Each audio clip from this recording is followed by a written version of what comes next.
질문을 하나 드리고 싶은데요. 먼저 변화, 어떤 사람이 가장 어려울까요? 이 코치 마이크 같은 경우는 마약 약물 중독이었잖아요. 음주, 알코올 중독 이런 사람들도 있고. 그런데 제가 생각하는 변화가 제일 어려운 사람은 필요성을 못 느끼는 사람이라고 생각을 하거든요. 그러니까 적당히 지금 지내는 게 너무 편안한 거예요. 적당히 즐겁고 적당히 행복하고 굳이 불편함이 없는데 변화를 해야 되나? 이렇게 생각하잖아요. 마치 이런 사람이죠. 일하러 가기 전에 제가 기분이 좋게 그냥 커피 들고서는 이거 커피잔 너무 예쁘다. 기분 좋게 사진 찍는 거예요. 저는 되게 즐겁고 편안했고 행복했어요. 100% 만족했다고 할 순 없지만. 그런데 이 사진이 제가 유니폼을 입고 찍은 마지막 사진이 돼요. 그때는 몰랐죠. 오늘 발표 주제는 제가 겪었던 위기를 통해서 제가 발견한 위기의 특징 3가지를 말씀드리고 싶어요.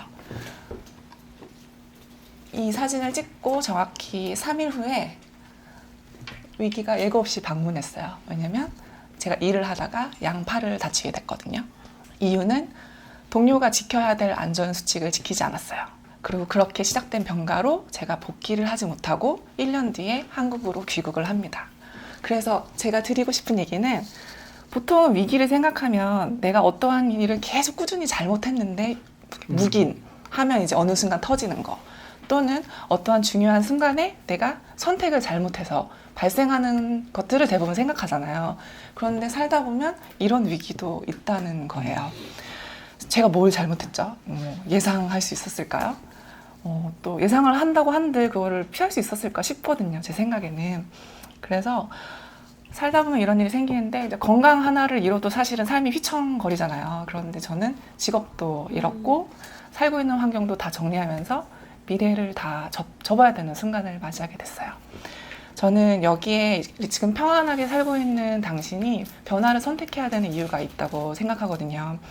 적어도 이렇게 갑작스럽게 위기가 닥쳤을 때 플랜 B까지는 없더라도 이 상황을 타개할 튼튼한 멘탈이 있으려면 평소에 꾸준히 이제 생존력을 키워가야 된다고 생각을 하거든요. 그래서 이게 제가 첫 번째 전하는 메시지입니다. 평안하셔도 지금 변화를 선택해야 돼요. 예전에 어떤 책에서 이런 얘기를 하더라고요. 변화란 내가 선택하지 않으면 남이 선택해 주는 것이다. 제가 그거를 읽고 그렇지 이랬는데 이 일을 겪기 전까지는 그렇게 실감하지 못했던 것 같아요. 그래서 저는 제가 먼저 선택하진 않았지만 변화를 해야 되는 그런 운명을 맞이하게 됐습니다. 상태가 생각보다 안 좋았고요. 근육이나 인대 정도 다쳤을 거라고 생각했는데 신경을 좀 다쳐서 양팔에 저리고 쑤시고 이런 거는 말할 것도 없었고 감전되는 것처럼 계속 찌릿찌릿 이제 이렇게 되는 거예요. 근데 신경은 이렇게 팔만 해도 전달이 되잖아요. 그러니까 어떤 활동을 할 수가 없는 거예요. 그럼 제가 유일하게 할 수 있던 노력은 이런 일이 왜 벌어졌나 이런 거는 생각할 솔직히 필요가 없죠. 교통사고도 있을 수 있으니까. 근데 내 뇌가 진짜 무뎌졌으면 좋겠다. 너무 아프니까. 그렇게 6개월 정도를 버티게 됩니다.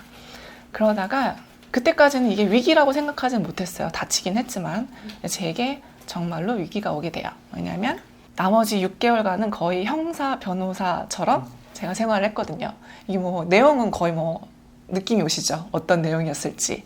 제가 3가지 정도만 얘기를 해드릴게요. 여기 안 적어놨나 보다. 왜냐면 제가 퇴사가 아닌 해고를 당했어요. 다쳤는데 해고를 당했고 해고의 이유가 신체적 조건이 이 직업에 맞지 않아서였어요. 그러면 제가 왜 팔을 이렇게 됐죠? 일하다 다쳤잖아요. 그러니까 그 순간 이제 위기가 온 거예요. 그 전까지는 사실 저는 그럴 수 있다고 생각했거든요. 사고란 게 언제든지 일어날 수 있으니까. 그러니까 이제 위기에 닥치니까 뭐가 나오냐면 반자가 당연히 나와요. 네. 그래서 두 번째 주제가 이제 위기의 적수는 내 안에 있다는데 반자가 이제 이렇게 나와요. 제 반자의 이름은 앵그리입니다. 이 성격은 사실 제가 20대부터 제가 잘 알고 있는 저의 나쁜 성격이에요. 근데 이런 아이가 나오는 거는 솔직히 일상생활에 그렇게 큰 문제가 없어요. 그런데 이 앵그리가 나오는 건 전 정말 싫었거든요. 왜냐면 앵그리가 나오면 이거예요. 첫째, 도끼눈을 뜨는 거예요. 이렇게 있다가 갑자기 뭐라고? 이렇게 돼요. 그런 다음에 이렇게 느슨하게 있다가 자세를 고쳐 잡죠. 그리고 머릿속에 무슨 말을 하냐면 그래, 한번 붙어보자. 왜? 뭔데? 이렇게 돼요. 그래서 전쟁을 선포하는 거예요. 전쟁을 선포하는 거는 변화를 시도하는 거랑 똑같아요. 지금 내가 안 하던 뭔가를 해야 되는 거잖아요. 그래서 저는 앵그리가 나오는 게 너무 싫었어요. 근데 오랫동안 안 나오다가 이제 이번에 이게 나오게 됐어요. 그러니까 앵그리가 뭐라고 하겠어요? 야, 이게 말이 되니? 해고가 무슨 말이야? 왜? 뭐 내가 지금 6개월간 치료를 받아도 낫지 않고 있는 게 내 탓이야? 뭐 이제 이런 식으로 되죠. 저는 위기가 닥치면 당연히 반자가 먼저 나온다고 생각을 해요. 그런데 반자를 다스리는 사람 누구죠? 최고의 자아가 나와야죠. 제가 이거는 이 책을 읽기 전에 일이잖아요. 그러니까 명칭을 붙이진 않았지만 20대 좀 여러 가지 터닝 포인트를 만들면서 이 앵그리를 다루는 법을 나름대로는 알고 있었던 것 같아요. 최고의 자아가 나와서 무슨 얘기를 하냐면, 알겠어, 네가 지금 너무 화가 난 거 알겠어. 근데 이 지금 감정적으로 이걸 볼 게 아니야. 너가 뭘 위해 싸울 건데 회사 해고가 부당하다고? 해고가 부당하다는 이유를 어떻게 증명할 거야? 회사는 내규에 따라서 처리했다는데 네가 그걸 어떻게 반증할 거야? 너가 지금 사실 아픈 것도 검사 기계로는 밝혀지지 않아. 막 이제 이런 얘기들을 해요. 그런데 중요한 질문을 해요. 뭐라고 하냐면, 그런데 정말 너 복귀하고 싶어? 이렇게 물어보게 되는 거죠. 복귀할 수 있겠어? 그리고 복귀하고 싶어. 그런데 복귀는 할 수가 없는 거예요. 제 팔로는 도저히 저도 할 수 없다는 거를 화는 났지만 인정하게 되는 거죠. 그래서 이 직업에 맞지 않구나. 둘째, 그렇다고 이 직업 포기할 수 있을까? 생각해보니까 몇 년 전부터 계속 제가 다른 곳에 사실 기웃기웃하고 있었던 거죠. 그러니까 사실 맞아, 다른 일도 하고 싶긴 하지. 문제의 본질을 최고의 자아가 질문을 하면서 이제 알려준 거예요. 그게 뭐죠? 이런 수많은 질문을 하다가 나중에 그래서 네가 원하는 게 뭐야? 이렇게 물어보는 거예요. 그래서 나중에 깨달은 거죠. 이 싸움의 목표는 해고의 부당함이 될 필요가 없겠구나. 왜냐면 나는 이 직업을 오래 못할 것 같고 내 팔도 그렇고 내가 마음이 이미 몇 년 전부터 이제 매너리즘에 빠져서 다른 걸 보고 있었으니까 그렇게 생각을 하게 됐어요. 그러니까 이제 억울하지만 그렇다면 이제 여러 가지 선택안들이 있죠. 빠르게 선택안을 보고 해고 당할 때까지 기다리지 말고 빨리 사표 내고 돌아가서 치료를 받자. 왜냐면 해고 당할 때까지 기다리는 거는 월급 정도를 더 받는 거예요. 근데 그게 사실 얼마나 큰 의미가 있겠어요. 그래서 사표를 던지자 이런 생각을 했는데 이거는 사실 20대까지의 최고의 자아였어요. 아마 그렇게 돌아왔을 것 같아요. 그런데 이제 그러면 어떻게 이 8년간의 살림을 정리하지? 이런 생각을 하는데 뭐가 그렇게 되게 찜찜한 거예요. 이렇게 끝내고 싶지 않은데 이게 뭔지 모르겠는 거예요. 그러다가 이제 자꾸 저랑 대화를 하는데 이런 생각이 들었어요. 얼마나 많은 사람들이 이런 부당한 일을 당했을까? 이런 생각을 하다가 얼마나 많았겠어? 하다가 당도한 것이 의외로 책임감을 느끼게 됐어요.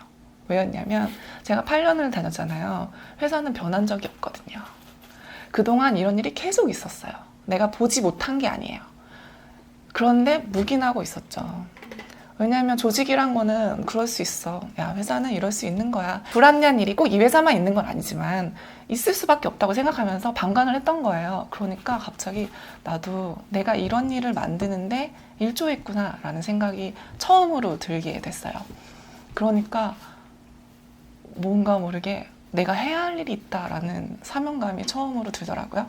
왜 이게 조직이 바뀌지 않았을까? 해봤자 소용없다는 나 같은 사람들이 있었으니까. 그러니까 내가 지금 아파서 왜 낫지 못하는지를 고민해주기보다는 야, 회사 규정은 이런 거야 라고 말만 하는 저 사람도 나와 똑같은 사람이구나 이런 생각이 드니까 우리가 왜 그동안 그러면 이의 제기를 못하지? 하나잖아요. 내 자리를 걸고 해야 되는 거니까. 근데 나는 이미 이걸 떠나기로 결정했는데 그렇다면 내가 이거를 해야 되는 게 아닐까? 다른 사람은 잃을 게 없지만 그러니까 잃을 게 있지만 나는 없으니까 이걸 해야 되지 않을까? 그러면서 최고의 자아랑 되게 대화를 해요. 근데 주변은 어땠냐면 그냥 오라고 하죠. 너 지금 팔도 아픈데 그래봤자 회사는 변하지 않아. 그래서 회사는 변하지 않겠지만 내가 첫 선례를 만들면 누군가에게는 또 누군가가 짖으면 또 모르잖아. 이런 생각이 든 거예요. 처음으로 그런 생각이 들었어요. 그리고 20대 때는 내가 사회초년생이니까 그런 걸 보고 도망쳤지만 이제는 어느 조직에 있었으면 누군가의 리더는 됐을 그 자리에 있는데 내가 지금 이렇게 도망쳐야 할까? 그것과 그래서 목표를 변경했어요. 나 회사가 그렇게 계속 얘기하는 내규를 정말 따랐는지 나 뒤져봐야겠다. 너네 노동법 따랐는지 뒤져봐야겠다. 순응하지 않겠다. 그래서 이 절차 그래서 이제 변호사처럼 너를 이제 막 정부기관 다 다니고 법적인 절차 다 알아보고. 근데 팔은 여전히 너무너무 아팠어요. 제가 어느 정도 아팠냐면 이런 거 들고 다닐 수가 없었어요. 뭐 젓가락질도 하다가 팔 아프면 포크질 하고 이랬거든요. 그런데 이제 사명감이 생기니까 너무 아픈데 일어나더라고요. 그렇게 하면서 나중에 이제 산재에서 해고가 되는 절차까지 아는 사람이 아무도 없는 거예요. 순간 나 무조건 이거 끝까지 절차 밟아야겠다. 그래야 다른 사람이 앞으로 이런 일을 맞이했을 때 어떤 식으로 회사가 일을 처리하는지 알 수 있겠다. 정말 그런 신념 하나로 6개월을 버티고 돌아오게 됩니다. 제가 그 최고의 자아, 이 책을 보면서 발견했던 거는 읽기 전에는 그냥 제 사고를 따라서 그렇게 했는데 이 책을 읽으면서 생각한 게 영성의 삶이 사실 비슷한 것 같은 거예요. 나만 위해서 살다가 누군가를 위한 내가 그 입장이 되니까 또 겪은 거지만 누군가를 위해서 사명감을 가지고 일한다는 게 다른 어떤 것보다 되게 큰 동기부여가 됐어요. 그렇게 하고 나니까 이제 1년간 거기에 있는데 유니폼을 입은 애를 보면 슬픈 거예요. 이게 7년 동안 그렇게 행복했는데 그래서 그렇게 끝내고 싶지 않았거든요. 죄송합니다. 그런데 제가 마지막 일인 것 같아. 내가 해야 할 일이 있는 것 같아. 그걸 끝내고 나니까 기분이 너무 좋은 거예요. 그러면서 이제 유니폼을 봐도 7년 전에 내가 즐겼던 그런 것들을 이제 느끼게 된 거예요. 그러면서 제가 느낀 건 이게 최고의 자아가 내가 조금 더 한 단계 좀 더 높은 사람이 됐다? 그렇게 되니까 나중에 제가 이게 마지막 떠나는 날이었어요. 근데 기분이 너무 좋게 떠날 수 있더라고요. 제가 땡큐라고 했던 거는 7년간 정말 너무너무 아름다운 날들이었는데 이 1년 동안 이것 때문에 슬프게 보고 싶지 않았는데 정말로 즐겁게 볼 수 있었고 그런 과정을 처리하면서 제가 저를 자꾸 극복했잖아요. 이게 변화를 시도하니까 설레임을 만나게 됐어요. 8년간 한 직장에 있으면 이렇게 설레임이라는 게 크게 와닿지 않잖아요. 그러다가 이 위기를 헤쳐나가다 보니 옛날에 저의 자아를 만나면서 맞아, 너 원래 이런 거 되게 좋아했어. 너 맞아, 이렇게 도전하는 사람이었지. 이거를 정말 어렵게 깨닫게 돼서 플랜 B가 사실은 없었어요. 위기가 닥쳤을 때는. 그런데 이거 위기를 잘 헤쳐나가려고 제가 옛날에 나와 이렇게 열띤 토론을 하니까 앞으로 가야 할 내 길이 뚜렷이 보이기 시작하더라고요. 그래서 저는 이 책을 만나기 전이었지만 이 책이 정말 왜 가치가 있는지 알겠더라고요. 이미 제가 겪었으니까. 그리고 나서 위기의 적술은 이게 해법 같은 거는 그러니까 지금 최고의 자아, 반자를 마련해 두면 어떤 위기가 올지 모르지만 누구나 그 위기를 헤쳐나갈 수 있다고 저는 믿어요. 그런데 얼마나 더 데미지를 덜 입고 헤쳐나가느냐, 아니면 데미지만 입고 헤쳐나가는 게 아니고 그 뒤에 플랜을 어떻게 잘 짜갈 것인가, 이거는 이 둘이 해결하는 거더라고요. 그래서 저는 이 얘기를 좀 드리고 싶었어요. 근데 이제 이 세 번째 메시지는 이 책을 만나고 제가 깨달은 거예요. 뭐였냐면 위기의 끝은 마침표가 아닌 쉼표다였어요. 제가 7월 말에 그렇게 입국을 했는데 8월 한 달은 그냥 정말 숨만 쉬고 있었던 것 같아요. 침대에서. 너무 힘들었어가지고. 그런데 어쨌든 전쟁은 끝났죠. 나름 되게 뿌듯하게 해치우고 왔죠. 팔도 나아지고 있고.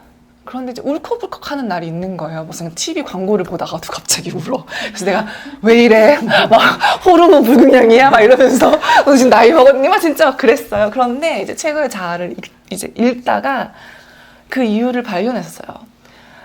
반자 최고의 자아를 그리는 거는 저는 사실 굉장히 쉬웠거든요.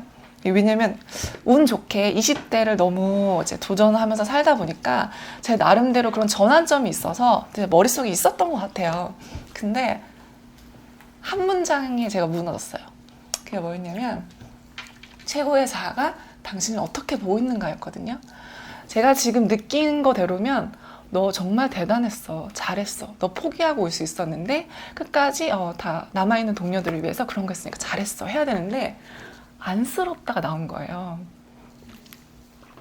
그 순간 눈물이 멈추지 않는 거예요. 그래서 제가 처음에 첫 주에 이거 발표를 해야 되는데 준비를 했는데 최고의 자아만 생각해도 미친 눈물이 나는 거예요. 그래서 일주일을 그렇게 잠을 못 자고 이제 헤매다가 2주째가 되니까 1년 전에 그 과정이 되게 힘들었는데 그거를 이제 헤쳐나가려면 제가 반자를 꾹꾹 눌러놓잖아요. 야, 지금 너 힘들다고 하면 안 돼. 너 지금 아니 조용해. 진짜 shut up. 막 이렇게 하고 가요. 그러고 나니까 그때 느끼지 못했던 고통들이 막 몰려오는 거예요. 그리고 지금 제가 있는 곳이 한국이잖아요. 그러니까 내가 잃어버린 게 막 보이기 시작했어요. 내가 누리던 거? 그러니까 2주째는 더 힘들어. 그래서 정신을 차릴 수가 없는 거예요. 그런데 그 순간 제가 느낀 거죠. 내가 이 아이를 달래주지 못했구나. 이 위기가 끝나면 끝났네 하고 내가 이제 기운 내서 다음을 가야지 라고 생각하면 되는 줄 알았는데 내가 이 꾹꾹 눌러놓은 반자를 잘 안아주지 못하면 이렇게 뭔가 진행을 하는데도 울컥울컥 뭔가가 잘 화합이 되지 않는다? 이런 생각이 드는구나. 그래서 그때부터 제가 저한테 계속 너무 고생했어. 이렇게 반자를 달래주기 시작했어요. 그래서 만트라를 쓰라고 하잖아요. 보통 제가 20대도 약간 그걸 영어로 펩톡이라고 하잖아요. 너는 할 수 있어. 너는 충분해. 믿음을 가져. 이런 얘기들로 대부분 만트라를 만들었었던 것 같아요. 근데 처음으로 이런 스타일의 만트라를 만들었는데요. 제가 지금 발표는 이제 어쨌든 오늘도 이 정도까지 할 줄 몰랐지만 어쨌든 눈물을 흘리지 않고 하는데 만트라는 아직도 읽을 수가 없더라고요. 제 만트라는 처음으로 이렇게 쓰게 됐습니다. 이 위기를 겪고 나니까 제가 물론 이제 살면서 여러 번의 위기를 겪었지만 이 1년을 거치면서 알고는 있었어요. 야, 이거는 내가 만난 애 중에 최고야. 너무 힘들다. 그래서 제 한계를 계속 넘어가면서 극복을 했는데 믿고 있었던 거예요. 완전히 극복했다. 근데 사실은 그 끝은 쉼표가 있었어야 됐던 거예요. 다음 도전을 위해서. 그래서 이 책을 보면서 저는 그 부분에서 제가 싱큐베이션도 하고 이런 책도 보고 하면서 요즘 되게 즐겁고 행복하거든요. 그런데 이 책에서 그 부분을 파악하지 못했으면 또 어느 날 갑자기 무너졌을 것 같다는 생각이 들더라고요. 그래서 꼭 위기라는 게 제가 처음에 말씀드렸듯이 언제 올지 모르잖아요. 그래서 위기를 잘 이겨내시면 꼭 힘들었던 반자를 달래주는 시간을 가지셨으면 좋겠다. 나를 알아줘라. 지금 쉬어야 다음을 또 뛴다. 이 얘기를 정말 드리고 싶었어요. 이제 앞으로의 계획은 1년간 저를 좀 수리하고 정비하고 다음 도전을 위해서 좀 배우고 싶은 게 사실 좀 많이 있어요. 그래서 1년간은 그 능력을 좀 갖춰볼 계획을 갖고 있고요. 제일 중요한 거죠. 집 나간 학습 능력. 8년간 책 보지 않았으니까, 고뇌하지 않았으니까. 그렇잖아요. 그리고 이렇게 딱 최근에 1년간 제가 뭘 했다고 했죠? 뇌를 무디게 하는 연습만 했어요. 그러니까 이렇게 말을 하는 것도 너무 오랜만이에요. 그래서 집 나간 문해력, 학습 능력 이런 것들을 꾸준히 좀 키워서 이제 다음 도전을 하려고 하는데요. 다음 여정에는 2개의 테마가 있어요. 이게 바로 제가 제1호 해외 졸벤져스라고 표현을 했는데 20대 때 제가 정말 원했던 게 있었거든요. 그거는 신박사 TV나 이런 체인지 그라운드 같은 거였어요. 그때 당시에 자기계발서를 정말 저도 열심히 봤어요. 그거라도 봐야 했으니까. 근데 그때 당시 자기계발서는 지금과 비교하면 수준이 굉장히 많이 떨어지잖아요. 누구도 근데 말로 얘기해주는 사람이 없어서 안타까웠는데 지금은 이제 맞아, 나 옛날에 그런 일을 하고 싶었지. 그리고 지금 선례로 너무 잘하고 계시는 분들이 있으니까 내가 적어도 이거를 한국에 있는 동안 열심히 배워서 내가 어느 곳에 가서 있더라도 그 문화를 전파하는 데 노력을 하면 좀 좋지 않을까? 왜냐면 외국에 갔다고 고민이 끝나는 건 아니거든요. 그래서 그런 마음을 갖게 됐고, 두 번째는 그로스 KQ라고 표현을 했는데, 제가 외국에 있다 보니까는, 제가 외국이 미국 이런 곳이 아니고 두바이였잖아요. 두바이는 전 세계 나라 사람이 다 살고 있어요. 그렇다 보니까 이건 뇌피셜이긴 하지만 한국인의 이런 강점이 여기에서 두드러지네? 이런 게 보이기 시작하는 거예요. 그리고 어떤 사람은 미국에 있으니까 미국에 맞는 전략 이 정도만 알지만 거기 있으니까 약간 이런 거는 유럽 어디를 노리면 참 좋겠다. 두바이는 보기에는 뭐 중동 문화가 뭐 대세적인 것 같지만 사실은 이런 게 되게 잘 먹히는데 막 이런 게 보이기 시작하더라고요. 그래서 나중에 꼭 기회가 되면 이게 시선을 저도 제가 외국 나가기까지 굉장히 진로에 있어서 고민이 많았어요. 근데 고민이 많았는데 그때 당시에 누군가가 이 도화지를 한국만 주지 않고 더 넓은 세계가 있다는 걸 보여줬다면 조금 더 선택의 폭이 넓었을 것 같다는 생각이 들거든요. 그리고 지금은 이곳에 있지만 내가 상대해야 되는 비즈니스는 사실은 다 세계를 향하고 있단 말이에요. 그리고 지금 한류가 얼마나 뜨겁게 일고 있어요. 최적의 타이밍인 것 같아서 제가 지금은 뇌피셜 수준이지만 조금 더 찾아보고 연구를 해서 사람들에게 이런 거를 좀 알려주는 기회를 가졌으면 좋겠다라고 생각을 하고 있습니다. 제가 최고의 자아를 아직 안 보여드렸잖아요. 제 최고의 자아는 유니스예요. 이름이 제 영어 이름이기도 한데 영어 이름을 고를 때 진짜 고민을 많이 했었어요, 예전에. 근데 은영이란 이름을 잘 못 불러요, 외국 애들이. 그래서 이렇게 스펠링이 은하고 영이 써 있으면 보통 윤 이렇게 불러요. 그래가지고 이제 윤이라 부르는데 어느 날 이렇게 하면 되겠다. 윤 is nice 이러면 나라는 사람의 퍼스널리티가 좋은 사람이 되는 거고, 제가 하는 일에 있어서는 내가 뭔가를 했을 때 와, 너 멋지다. 역시 은영이가 하면 달라. 그래서 you nice 이렇게 듣는 게 참 좋겠다 해서 제 영어 이름으로 유니스를 쓰게 됐어요. 이게 저의 어떤 최고의 자아를 참 표현하는 것 같아요. 원래 이 서핑하는 모습을 한 거는 언젠가부터는 제가 유연한 사고방식을 갖고 싶었지만 한국에 있을 땐 참 갖지 못했어요. 노력해도 안 되는 게 되게 많이 있었거든요. 근데 외국에 나가니까 환경에 적응하면서 제가 유연해지고 안과 밖을 자꾸 보는 이런 시선이 생겼어요. 그래가지고 이제 서핑을 하는 날 그런 생각이 드는 거예요. 인생이 옛날에는 망망대해에 돛담배 띄워놓고 어디로 가는지 모르지만 나는 간다, 이런 마음으로 20대를 보냈는데 인생이란 사실 그렇게 멀리 보고 갈 게 아니구나. 내가 지금 오고 있는 이 파도 하나를 나를 믿고 올라타는 거지. 넘어지면 이번엔 좀 너무 중심을 잘 못 잡았는데 타이밍이 늦었어 이러고 또 올라타면 되지. 그런데 제일 중요한 건 제가 20대 때 놓쳤던 건 즐거움이었어요. 뭘 하든 나의 의욕이 앞서서 즐거움을 무너뜨리면 안 된다. 그래서 이제 서핑하는 모습으로 저의 자아를 표현했고요. 20대까지는 남을 도와주고 싶은 마음이 있었지만 굳이 표현을 빌리면 이제 주변에 고정형 사고방식이 너무 많으니까 제가 입을 닫고 살았어요. 왜냐면 말해봤자 나만 이상한 사람이 될 확률이 높으니까. 근데 지금 이번에 위기를 겪으면서 내가 왜 사회에 내가 할 수 있는 일들을 해야 되는지를 경험을 하게 됐어요. 그래서 이번에는 키워드를 하나 더 넣어서 함께라는 키워드를 넣은 거죠. 그래서 제 무대는 세계를 향하지만 나 혼자 세계를 누리면서 사는 거였다면 이번에는 누군가 같이 그 길을 안내해주고 내가 새로운 시선을 보여줬으면 좋겠다, 이런 생각을 하게 됐습니다. 참고로 제 반자가 앵그리만 있는 게 아니에요. 앵그리는 레벨 2예요. 넘버 2. 넘버 1이 뭐였냐면 여기에 제가 어디쯤에 있는지 모르겠지만 여기 있네요. 도사가 넘버 1이에요. 도사는 뭐냐면 이게 은둔자 카드거든요, 타로로. 이 꼴 저 꼴 다 보기 싫다. 나 혼자 살겠다. 속세와 단절한다. 이런 거예요. 그래서 냉소의 끝판왕이기도 해요.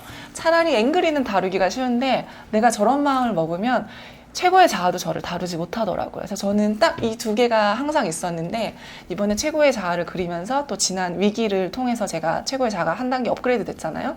내가 함께라는 키워드를 넣으니까 이 도사가 설 자리가 사실 없는 거예요. 그래서 약간 이게 뭐 항상 균형을 이루진 못하겠지만 좀 해볼만 하겠다, 이런 생각이 사실 들게 됐습니다.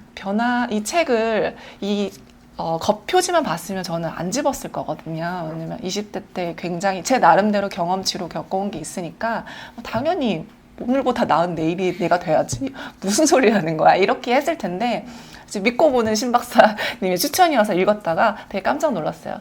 이 책을 읽으시면 제가 10년 진짜 고생하면서 얻었던 어떤 인사이트 같은 것도 쉽게 얻으실 수 있고, 그거에 플러스 그걸 어떻게 구체적으로 하는지도 다 나와 있으니까 저는 꼭 읽어보시고, 지금 현재 있는 곳에서 꿈꾸시는 최고의 자아를 정말 응원하고요. 내가 변화를 오늘 선택하기만 하면 저는 이런 걸 할 수 있다고 생각하거든요. 제가 7년간 비행을 하면서 아이디를 항상 놓는 곳에 있었던 문구인데요. 이게 좀 지나갔어요. In a word, you could be anything 이란 말이 이제 아이디와 항상 있었어요. 제가 비행을 가기 전에 너 In a word, you could be anything. 너는 오늘 네가 될 수 있는 누구든 될 수 있어 라는 생각을 많이 했어요. 근데 이게 꼭 제 일에만 국한되는 게 저는 아니라고 생각하거든요. 그래서 체인지 그라운드를 보시는 분들은 어느 정도는 자기 개발에 의지가 있으시잖아요. 그런데 필요성이 와닿지 않을 수도 있거든요. 근데 제가 이번에 경험을 한 거를 좀 얘기를 해드리면 조금 더 적극적으로 변화를 추진하시지 않을까. 그러면 원하시는 어떤 거든 될 수 있을 것 같다라고 생각해서 이렇게 마무리하도록 하겠습니다. 감사합니다. 구성을 하다가 어떻게 하면 왜 오늘 변화해야 되는지를 알려줄 수 있을까 그러다가 내가 이게 마지막 사진이 될 줄 몰랐는데 찍었던 이 사진을 보여주면서 얘기를 하면 조금 더 와닿지 않을까? 되게 오랜만에 찾았는데 너무 눈물 나더라고요. 지금 많이 회복이 돼서요. 제가 사실은 9월 달부터 이거 잡고 노트 필기 할 수 있을 정도고 그러니까 이게 아직도 아파요? 아직도 많이 아프죠. 근데 이게 1년을 그려놓으니까 이제 해야 할 일은 해요. 근데 다른 일은 하지 않아요. 제가 꼭 해야 할 일은 해요. 그리고 이게 신경을 다치면 이거는 제가 오늘 서평을 못 낼 것 같아서 미리 드리는 말씀입니다. 욕하셔도 돼요. 왜냐면 이게 신경을 다치면 네. 노력을 하겠지만 왠지 못할 것 같아서 왜냐면 이게 신경을 다치면 이게 여기만 아프면 괜찮은데 이게 사실 이렇게서부터 다친 거예요. 그래서 갑자기 여기가 더 심하게 아프면 앉아있는 것도 너무 힘들어요. 왜 앉아있을 때 목을 지탱하잖아요. 그리고 그냥 누워서 아무것도 하지 못해요. 그 치료제가 진통제와 신경안정제예요. 왜냐면 우울증 걸리면 신경안정제 먹잖아요. 근데 제가 2개를 다 거부했어요. 왜냐면 진통제 먹으면 내가 얼마나 아픈지 모르니까 팔을 쓰게 돼요. 내가 관절이 이상한 게 아니니까. 그리고 신경안정제를 먹으면 그걸 처음 먹었는데 20시간 동안 자요.